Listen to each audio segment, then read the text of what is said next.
एक मुखलिस की कॉल लेते हैं। अस्सलाम वालेकुम। वालेकुम सलाम। ज़रा ऊंचा बोलिए।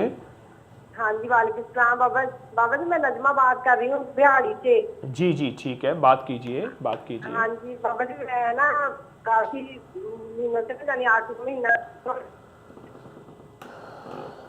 जी आप बात कीजिए। अस्सलाम वालेकुम। हाँ हाँ जी वालेकुम सलाम। बाबा जी साढ़े ना घर ਵਿੱਚ ਬਹੁਤ ਮਸਲੇ ਸੀਗੇ ਠੀਕ ਹੈ ਨਾ। ਮੈਂ ਸਾਡੇ ਤੋਂ ਪੜ੍ਹ ਕੇ ਨਾ ਅਸੀਂ ਸੂਰਜ ਕੋਟਲਾ ਦੀ ਰਮਜ਼ਾਨ ਸ਼ਰੀਫ ਦੇ ਵਿੱਚ ਗਿਆ जी ਤੇ ਉਸ ਤੋਂ ਬਾਅਦ ਖੁੱਲਾ ਕੋਟਲ ਪੜ੍ਹਦੇ ਆ ਤੇ ਨਾ 313 ਦਫਾ ਜੀ ਸਾਲੇ ਤੋਂ ਪੜ੍ਹ ਕੇ ਸਜਦਾ ਸਾਲਾ ਕੇ 13 ਦਫਾ ਪੜ੍ਹ ਰਹੇ ਆ जी जी ਤੇ 800 ਦਫਾ ਬਿਸਮਿਲ੍ਲਾਹਿਰ ਰਹਿਮਾਨਿਰ ਰਹੀਮ ਦਾ ਵਜ਼ੀਫਾ ਸੀ ਉਹ ਵੀ ਅਸੀਂ ਕਰਦੇ ਪਏ ਆ। जी ਤੇ ਉਹ ਨਾ ਅੱਗੇ ਨਾਲੋਂ ਸਾਡੇ ਮਾਸ਼ਾਅੱਲਾ ਕਾਫੀ ਯਾਨੀ ਕਿ ਖਾਇਲ ਸੁਝਣੇ ਸ਼ੁਰੂ ਹੋ ਗਏ ਆ ਅੱਲਾਹ ਦੇ ਹੁਕਮ ਨਾਲ ਤੁਹਾਡੀਆਂ ਦੁਆਵਾਂ ਨਾਲ। जी जी ਤੇ ਉਹ ਹੁਣ ਤੁਹਾਨੂੰ ਪੁੱਛਣਾ ਸੀ ਕਿ ਅਸੀਂ ਇਸ ਤੋਂ ਬਿਹਤਰ ਮਜ਼ੀਦ ਅਗਰ ਤੁਸੀਂ ਕੁਝ ਹੋਰ ਦੱਸ ਦਿੰਦੇ ਕਿ ਸਾਡੇ ਸਾਰੇ ਮਸਲੇ ਹੱਲ ਹੋ ਜਾਂਦੇ। ਅਚਾਨਕ ਬਾਬਾ ਜੀ ਕੋਈ ਨਾ ਕੋਈ ਮਸਲਾ ਘਰ ਦੇ ਵਿੱਚ ਬਣ ਜਾਂਦਾ ਵਾ, ਇੱਕ ਕਰਜ਼ ਦਾ ਬਹੁਤ ਜ਼ਿਆਦਾ ਚੱਲ ਗਿਆ ਸੀ ਤੇ ਉਹ ਵੀ ਉੱਤਰ ਜਾਵੇ ਅੱਲਾਹ ਦੇ ਹੁਕਮ ਨਾਲ ਤੁਸੀਂ ਦੁਆ ਕਰਿਓ। ਤੇ ਇੱਕ ਤੋਂ ਵੀ ਘਰ ਦੇ ਵਿੱਚ ਕੋਈ ਨਾ ਕੋਈ ਬਿਮਾਰੀਆਂ ਪਰੇਸ਼ਾਨੀਆਂ ਮੁਸ਼ਕਲਾਂ ਹਰ ਵਕਤ ਕੋਈ ਨਾ ਕੋਈ ਰਹਿੰਦੀ ਆ।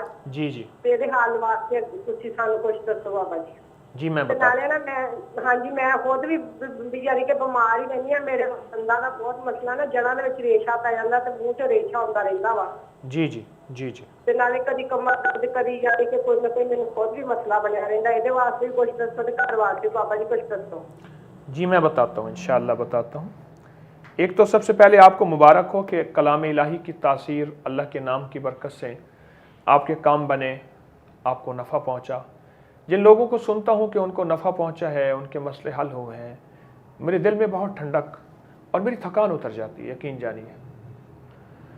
मुसलसल मसरूफ़ियत ज़िंदगी की, बाद लोग शिकवा करते हैं कि वक्त नहीं मिलता, तो मैं तो सिर्फ एक बात कहा करता हूँ, या मगरूर हूँ या मजबूर हूँ मसरूफ़ियतों की वजह से। तो आपको बड़ी खुशी हुई, अल्लाह पर ने आपको राहत अता फरमाई। एक तो ये है कि इन वज़ाइफ को न छोड़ें। अक्सर ऐसे होता है कि इन वज़ाइफ से फ़ायदा हुआ, नफ़ा हुआ, फिर इंसान की कोशिश होती है कि और आगे बढ़ूँ। तो उस कोशिश में फिर इंसान जो है और तस्बीहात और ज़िक्र और वजीफ़ा जो है वो फिर मांगता है, हालांकि उसकी तासीर उसे मिल चुकी होती है। एक मैं नुक्ता बता देता हूँ, रूहानी राज है।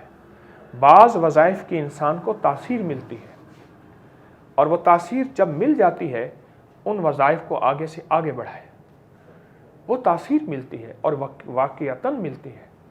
तो आपको जो तासीर मिली है उस तासीर में आप आगे से आगे बढ़ें। एक तो मेरा मुखलिसाना मशवरा है कि उनको आप हटाएं नहीं। तो दूसरी मैं आपकी खिदमत में यह दरख्वास्त करूँगा कि आप अल-हक़ को अल-वलियो, अल-हक़ को अल-वलियो, ये आप सिर्फ़ एक तस्बीह हर नमाज के बाद पढ़िए और सोते वक़्त 121 बार पढ़िए।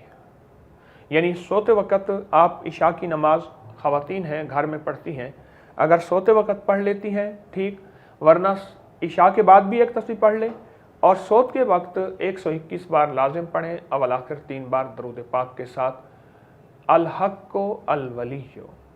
ये बहुत पुरतासीर चीज़ है और इसका बहुत ज़्यादा तजर्बा है।